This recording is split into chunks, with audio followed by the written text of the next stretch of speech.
اعوذ باللہ من الشیطان الرجیم بسم اللہ الرحمن الرحیم لا الہ الا اللہ وحدہ لا شریک لہ لہ الملک و لہ الحمد وہو علی کل شیء قدیر اللہم صلی علی سیدنا محمد وعلی آلہ وصحبہ صلاۃ تکون لنا امان من کل خوف۔ بسم اللہ الرحمن الرحیم۔ خلفائے دربار کا فرض۔ پیر صاحب اعلیٰ حضرت الحاج پیر نذیر احمد رحمۃ اللہ علیہ فرمایا، خلافت ایک امانت ہے اور اس کی حفاظت کرنی فرض ہے۔ درویش کا وقار بہت قیمتی ہے، اسے ٹھیس نہیں لگنی چاہیے۔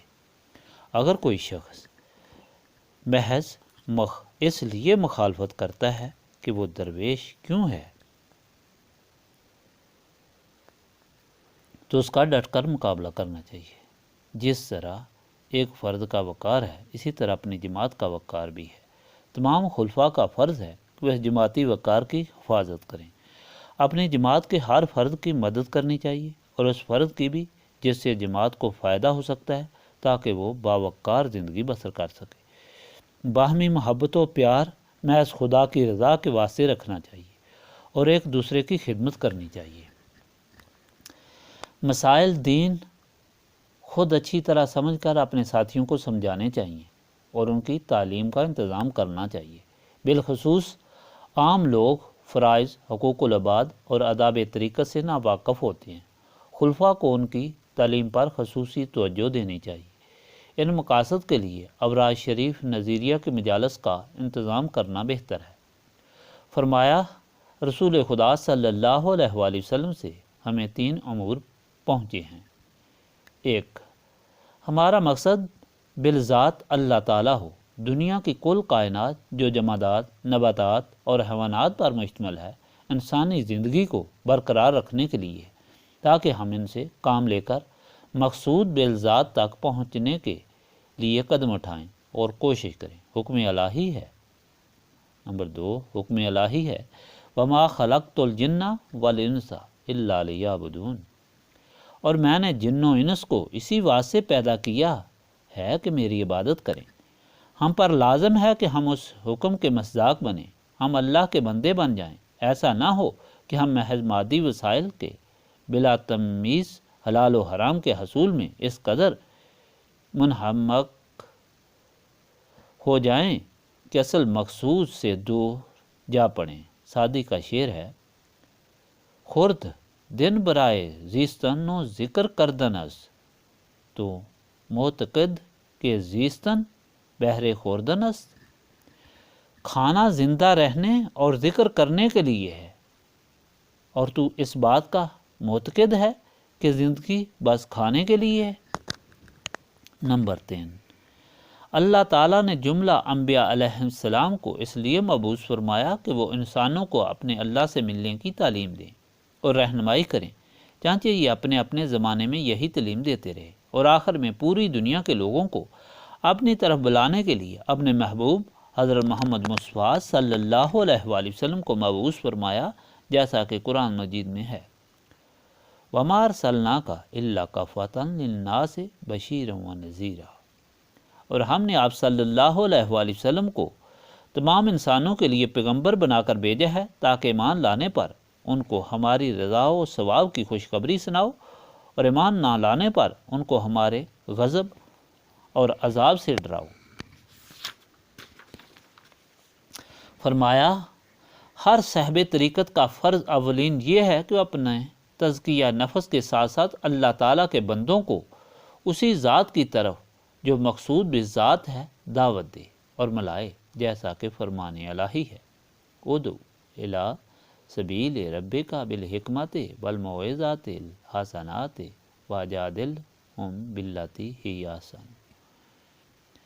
اپنے رب کی طرف بلاؤ حکمت اور اچھی نصیحت کے ساتھ، اور ان سے اس طریقے پر بحث کرو جو سب سے بہتر ہو، یعنی حکمت و تدبیر اور اچھی نصیحت سے، اور نرم کلام اور شیریں زبان سے تلقین کرو، اور یہ تلقین بصورت تکرار ہو، اور یہ تلقین خالص رضا الہی کے مقصد سے ہو، اور اپنے ذاتی آرام اور مادی فوائد کو مد نظر رکھنا غیر مناسب ہے۔ بس صرف مقصود بالذات تک پہنچنے اور مخلوق کو مالک سے ملانے کا ہی خیال رہے۔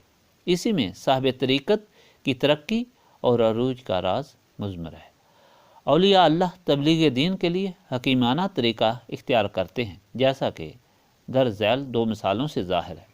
فرمایا، جب سرحلقہ چشتیاں خواجہ معی الدین چشتی رحمۃ اللہ علیہ کو حکم ہوا کہ جا کر اجمیر ہندوستان کے علاقہ میں مخلوق خدا کو اللہ کی طرف دعوت دو، تو حضرت وہاں تشریف لے گئے اور مرشد کے حکم کے مطابق مخلوق کو مالک کی طرف بلانے کے لیے اجمیر میں قیام فرمایا۔ لیکن کئی روز تک کوئی بشر ان کی طرف راغب نہ ہوا۔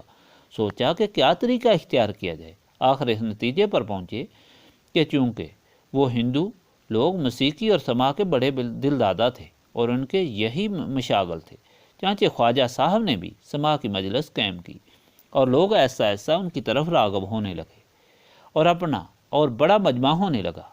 چونکہ لوگوں کے طبع مختلف ہوتے ہیں، بعض کی طبیعت اچھی اور بعض کی بری، پس انہوں نے مجمع کی طرف باطنی توجہ دینی شروع کی۔ اچھے لوگ ان کی طرف جلد مائل ہوئے، ان کو تعلیم دینی شروع کی۔ ایسا ایسا یہ سلسلہ اتنا بڑا کہ اس نے تمام ہندوستان بلکہ اور ملحقہ ممالک کو بھی اپنی آغوش میں لے لیا۔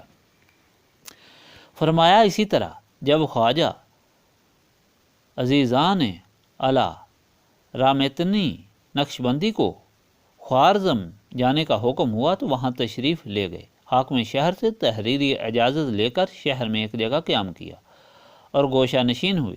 کیونکہ ان کو امر بالمعروف کا حکم ہوا تھا اور کوئی شخص بھی ان کے پاس نہ آتا تھا، آپ سوچ میں پڑ گئے۔ ایک روز مخلوق کا ہجوم دیکھا، لوگ دوڑے جا رہے تھے۔ پوچھا کہ یہ لوگ کہاں جا رہے ہیں؟ کسی نے بتایا یہ مزدور لوگ ہیں، مزدوری کے لیے کام حاصل کرنے کی خاطر دوڑ رہے ہیں۔ حضرت نے بھی سوچا کہ مخلوق کو متوجہ کرنے کے لیے مزدوری ہی اچھا ذریعہ ہے، چنانچہ آپ نے لوگوں کو مزدوری کی دعوت دی اور چند مزدوروں کو ساتھ لے کر واپس آئے اور ان سے کہا کہ میرا کام یہ ہے کہ باوضو ہو کر آج کا دن میرے ساتھ ذکر الہی میں گزارو۔ شام کو مزدوری کے علاوہ آپ نے کھانا بھی انہیں کھلایا اور دوسرے دن پھر آنے کو کہا، کیونکہ مزدوری ان کو سستی پڑتی تھی اور کھانا بھی مفت مل جاتا تھا۔ جسمانی کام بھی کوئی نہ تھا، سارا دن آرام و سکون تھا، اس لیے چند دنوں کے بعد زیادہ تعداد میں لوگ آنے شروع ہو گئے۔ خواجہ صاحب کی صحبت اور باطنی توجہ سے ان پر اتنا اثر پڑا کہ وہ پھر ایک ساتھ کے لیے بھی جدائی گوارا نہیں کر سکتے تھے۔ حضرت خواجہ رحمۃ اللہ علیہ نے چند روز کے بعد فرمایا کہ میرے پاس رقم ختم ہو گئی ہے، اس لیے میں اب مزدوری کی رقم ادا نہیں کر سکتا۔ لیکن مزدوروں نے بغیر مزدوری کے حسب دستور آمد و رفت جاری رکھی۔ بہت جلد حلقہ ارادت اتنا وسیع ہو گیا کہ اس علاقہ اور گرد و نواح کے لوگ بھی جوک در جوک حضور کی جماعت میں شامل ہونے لگے اور فیض یاب ہونے لگے۔ فرمایا، زیادہ تر غربا پر توجہ دی جائے۔ رسول خدا صلی اللہ علیہ وآلہ وسلم نے بھی غربا ہی سے اشاعت اسلام کا آغاز فرمایا۔ جب حضور پاک صلی اللہ علیہ وآلہ وسلم معراج پر تشریف لے گئے اور سب کچھ آپ صلی اللہ علیہ وآلہ وسلم کو دکھایا گیا اور آخر میں کہا گیا کہ ایک جگہ اور ہے، چنانچہ وہ جگہ بھی آپ صلی اللہ علیہ وآلہ وسلم کو بتائی گئی، تو دیکھا کہ مساکین کا مجمع تھا۔ ان کو دیکھنے سے آپ صلی اللہ علیہ وآلہ وسلم پر اتنا اثر ہوا کہ آپ صلی اللہ علیہ وآلہ وسلم نے اللہ تعالیٰ سے التجا کی، اللہم احیینی مسکینا وامیتنی مسکینا وحشراتینی۔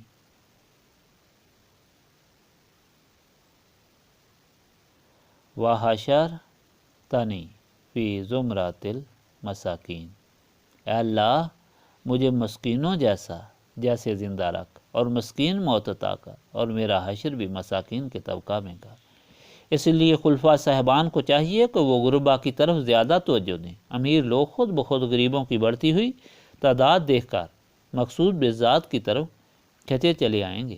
یہ خیال ضرور ہے کہ اس میں ذاتی اور نفسانی تقاضوں کا دخل بالکل نہ ہو، بلکہ مقصود بالذات کی طرف ہر لمحہ توجہ رہے، خود بھی ذات باری تعالیٰ سے ملنے کی کوشش میں لگا رہے اور دوسروں کو بھی اسی ذات وحدہ لا شریک کالہ سے ملانے کی کوشش کرے۔ نیز فرمایا کہ صوفی کے لیے 4 چیزیں لازمی ہیں، تواضع اور انکساری اختیار کرے۔ نمبر 2، ہر مشکل کو صبر سے برداشت کرے اور کسی تنگی و تکلیف سے نہ گھبرائے، بلکہ ہر حال میں صابر شاکر رہے۔ نمبر 3، اس میں ذات کی کثرت اور مداومت رکھے۔ نمبر 4، اپنے شیخ کی مرضی کے مطابق چلے، خواہ اس کا اپنا خیال بظاہر درست ہی کیوں نہ معلوم ہوتا ہو۔ نمبر 4، اپنے شیخ کی مرضی کے مطابق چلے، خواہ اس کا اپنا خیال بظاہر درست ہی کیوں نہ معلوم ہوتا ہو۔ غلط تصوف کا رواج۔ فرمایا سلوک سے مقصود ذات خدا اور نفی ما سوائے اللہ پر قائم رہنا اور اپنے اندر نسبت رسولی صلی اللہ علیہ وآلہ وسلم پیدا کرنا ہے۔ بعض لوگ صوفیوں کا لباس پہن کر اپنے لیے دنیاوی مفاد جمع کرنے کی خاطر لوگوں کو گمراہ کرتے ہیں اور یہ تعلیم دیتے ہیں کہ اصل مقصد لطیفہ کا حاصل کرنا اور مراقبوں کی کثرت کرنا ہے، حالانکہ یہ دونوں باتیں غلط ہیں۔ شیخ اول، یہ لوگ زیادہ تر تعلیم اس امر کی دیتے ہیں کہ لطیفہ حاصل ہو جائے اور اللہ والے بن جائیں، یا فلاں وظیفہ یا فلاں عمل کیا جائے تو عمل بن جائیں گے اور دنیاوی مقاصد حاصل ہو جائیں گے، کیونکہ ان کا مقصود اللہ تعالیٰ کی رضا حاصل کرنا نہیں ہوتا، اس لیے وہ محروم رہتے ہیں۔ ذکر الہی سے بذریعہ کشف لطیفہ کے جو حالات معلوم ہوتے ہیں وہ بالتباہ ہوتے ہیں۔ دیکھنا چاہیے کہ نماز کے پڑھنے سے مقصود رکوع و سجود اور قیام نہیں بلکہ اللہ تعالیٰ کی عبادت مقصود ہے، اور پھر اس کے ذریعے سے نسب رسولی صلی اللہ علیہ وآلہ وسلم کا قیام ہے۔ اللہ تعالیٰ فرماتا ہے واقم الصلاۃ ان الصلاۃ تنہی عن الفحشاء والمنکر ولذکر اللہ اکبر، اور نماز قائم کرو، بے شک نماز بے حیائی اور بری باتوں سے روکتی ہے، اور البتہ ذکر الہی سب سے بڑھ کر ہے۔ اس آیت مبارکہ میں امر اقامت الصلاۃ کا ہے اور اس کا نتیجہ نہی عن الفحشاء والمنکر ہے، جبکہ خدا کے لاکھوں بندے نمازیں پڑھتے ہیں مگر پھر بھی فحشاء اور منکر کے مرتکب ہوتے رہتے ہیں۔ معلوم ہوا کہ وہ لوگ نہ تو نماز اور نہ ہی ذکر الہی صحیح طریقے سے ادا کرتے ہیں، اور نہ ہی ان کو مقصود اصلی کا خیال ہوتا ہے، وہ محض رسمی طور پر ایسا کرتے ہیں۔ شیخ ثانی، کثرت مراقبہ سے ایسے صوفی لوگ اپنے مرید کو ایک خاص نقطہ نگاہ کے تصور پر لاتے ہیں اور وہ مرید اسی تصور کی طرف متوجہ ہو جاتا ہے، حالانکہ اس کا یہ تصور غلط ہے۔ اللہ تبارک تعالیٰ لیس کمثلہ شیء ہے، اس جیسی کوئی چیز نہیں، جسم اس کا نہیں اور نہ ہی کسی کہف میں آ سکتا ہے، وہ تو انسانی وہم و خیال سے وراء الورا ہے، لہٰذا وہ تصور یا تصویر جو وہم و خیال میں آئے نعوذ باللہ خدا نہیں، بلکہ اگر ایسا خیال کرے تو مشرک ہو جاتا ہے۔ جب اسلام کے اندر ہی نہ رہا تو وہ کرتا کیا ہے اور حاصل کیا کرتا ہے؟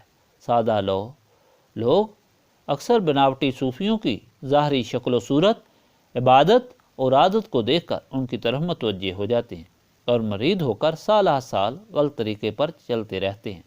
ایسے طریقے سے اور ایسے وظیفوں سے نفسانیت مغلوب نہیں ہوتی بلکہ الٹا نفسانیت غالب ہوتی ہے اور وہ رضا الہی سے محروم رہتے ہیں اور اپنی زندگی خراب کر لیتے ہیں۔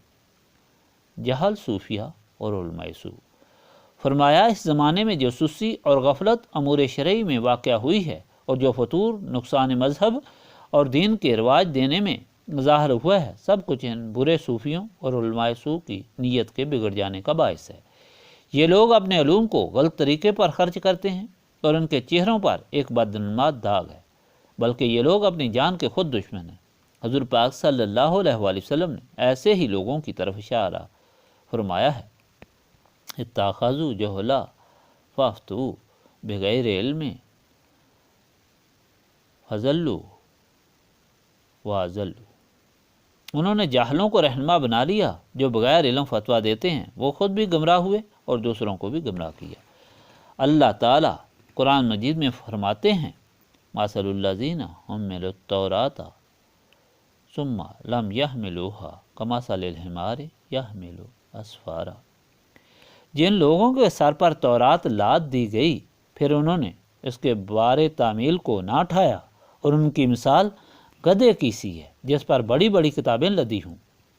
ایسے ہی علماء کے بارے میں یہ فرمان نازل ہوا ہے۔ فرمایا کسی اچھے آدمی نے شیطان کو دیکھا کہ بکھار بیٹھا ہوا ہے، بیکاری کا سبب پوچھا گیا۔ شیطان لعین نے جواب دیا کہ میری طرف سے علماء سو اور جاہل صوفیہ دنیا میں موجود ہیں جو میرے وکیل ہو گئے ہیں، اس لیے مجھے اس وقت فراغت ہے۔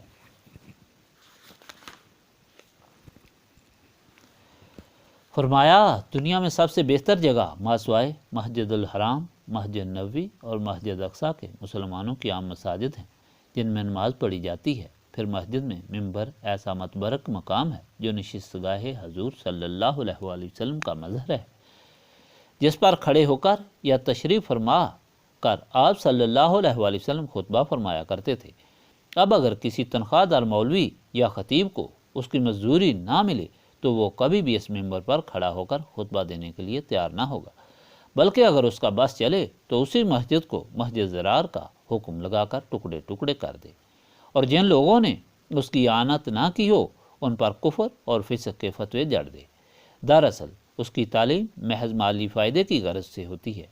جب ایسی حالت ہو تو ایسے خطیب صاحبان اور دیگر عام مزدوروں میں کیا فرق و امتیاز رہا، کیونکہ ان کی تعلیم کا مدعا ہی حصول روزگار اور پیٹ پروری ٹھہرا، اور وہ احکام الہی اور احکام رسول صلی اللہ علیہ وآلہ وسلم اوروں کو تو بتاتے ہیں مگر خود ان پر عمل نہیں کرتے۔ یہ علماء سوء کا حال ہے۔ فرمان خداوندی ہے تأمرون الناس بالبر وتنسون انفسکم وانتم تتلون الکتاب، کیا تم لوگوں کو نیکی اور بھلائی کا حکم کرتے ہو اور اپنی جانوں کو بھول جاتے ہو حالانکہ تم کتاب پڑھتے ہو؟ فرمایا جاہل صوفی اور علماء سوء ایک ہی درجہ میں ہیں اور ان کا فساد متعدی ہوتا ہے، اور ظاہر ہے کہ جو شخص دھوکے سے کارخانہ اسلام میں فتور ڈالے اور مسلمانوں کو گمراہ کرے وہ سخت سزا کا مستحق ہے، نہ کہ انعام الہی کا۔ بس یقینی طور پر سمجھ لینا چاہیے کہ ایک عالم سوء اور جاہل صوفی کی صحبت زیاں ہی زیاں ہے، اور اس سے احتراز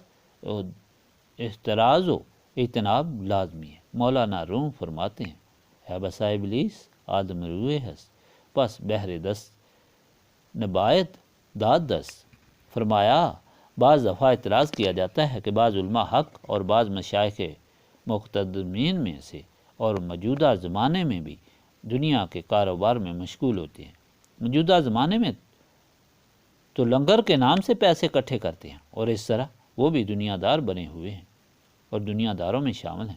اس بات کو اچھی طرح سمجھ لینا چاہیے کہ وہ لوگ علماء حق اور صحیح صوفی بادی النظر میں ایسے نظر آتے ہیں مگر وہ اپنی آرزو اور خواہش نفس سے نکل چکے ہوتے ہیں اور نسبت رسولی صلی اللہ علیہ وآلہ وسلم قائم کر چکے ہوتے ہیں، کیونکہ ایسے بزرگوں کی خدمت میں زائرین کی کثیر تعداد حاضر ہوتی رہتی ہے، لہٰذا یہ بزرگ تمام زائرین کی آسائش اور خدمت کے لیے لنگری نظام قائم کرتے ہیں، جس کی خدمت کے لیے عموماً زائرین رضاکارانہ طور پر شامل ہوتے ہیں، اور یہ نظام جاری رہتا ہے۔